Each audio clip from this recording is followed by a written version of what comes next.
Linda Patten, The Road Trip. You thought we were going where? You thought we were going where? Linda Patten.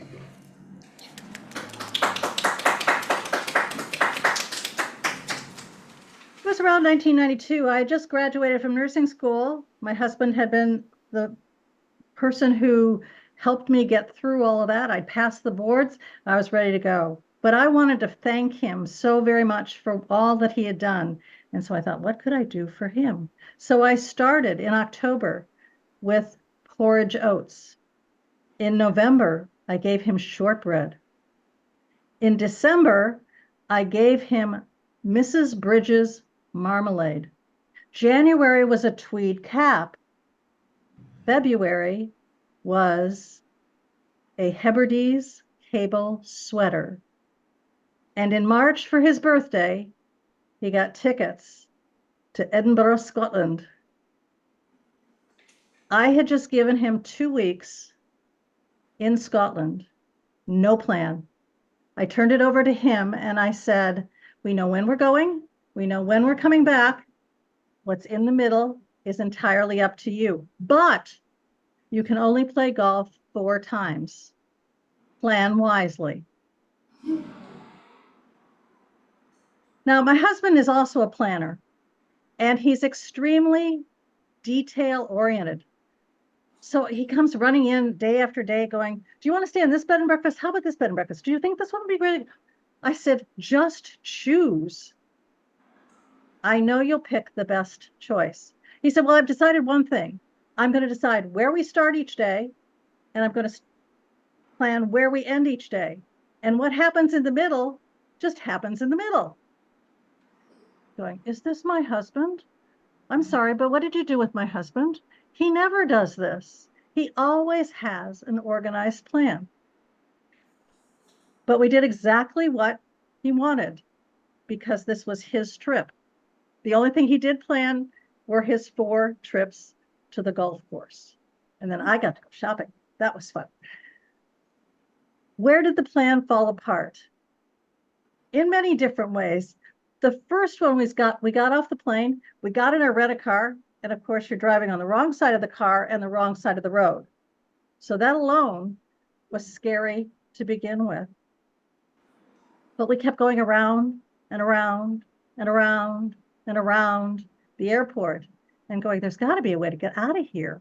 We couldn't figure it out. So we finally found a gas station or petrol station. We pulled in, parked. We didn't need gas, obviously.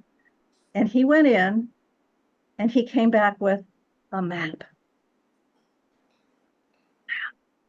I'm going, oh my God, my husband never uses a map. Then he opened the map up. And he opened it up and up and up and up. This thing was gigantic. On one side was half of the country of Scotland, and on the other half was the other half of the country of Scotland. It was that big. It was that detailed. It had every road you ever wanted on it. However, you couldn't look at it in the car. You had to pull over, get out, take it out, put it on the roof of the car, fold it back up so that you could see where you were and what you needed to do to get to where you wanted to go next. I thought we had this planned, dear. Well, so did I, but the map sort of has given us a whole different look at it. We finally got out of the airport. We got to our first bed and breakfast. It was absolutely fabulous. The trip was amazing until we got to north of Glasgow. And we're driving and we're driving and we're driving. And I'm looking at the map and there's nothing on the map of where we're going. And Clark goes, where do I turn? Where do I turn? Should I turn some places? I go, no, just keep going. Just keep going. Just keep going. Well, we ended up going up this goat path. And I went, I think we're in the wrong place. The challenge was turning around to be able to go back down the goat path. There was no barrier and it was a straight drop down. Well, we did the 37-point turn, and then somebody came down the other way, and all of a sudden we had to move. We got down, we got to where we wanted to be, and all was good. I do have to tell you, though, I was at a point where I was,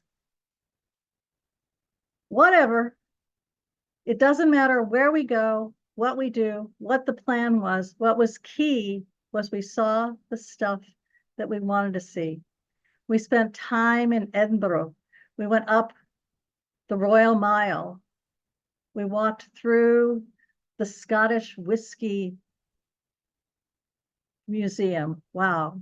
For somebody who loves Scotch, it was amazing. Along with that, we did take a trip up to Orkney. Fantastic.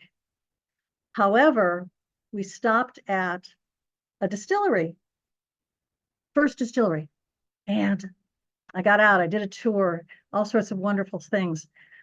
And she said, would you like to taste? Would you like a wee dram, my dear? I said, absolutely. So I took my wee dram, and she said, now, would you like to buy a bottle of Scotch? I go, no, this is my first distillery. She goes, oh, you'll never find us anywhere else. And you know, she was absolutely right. And I couldn't find it at any drugstore, any liquor store, any store in Edinburgh. I went home without my Scotch. I went home with dishes instead. Now, does that make any sense? I also went home with a small little cross-stitch piece of puppies. What does that have to do with Scotland? What this told me was you can plan to within an inch of its life. You can also not plan at all. And still, you will go to the places that you need to go. You will see the things that you need to see. And there's always something left to see next time. As Bobby Burns said, best laid plans of mice and men are off a gone agley. And they definitely did. Back to you, Madam Toastmaster.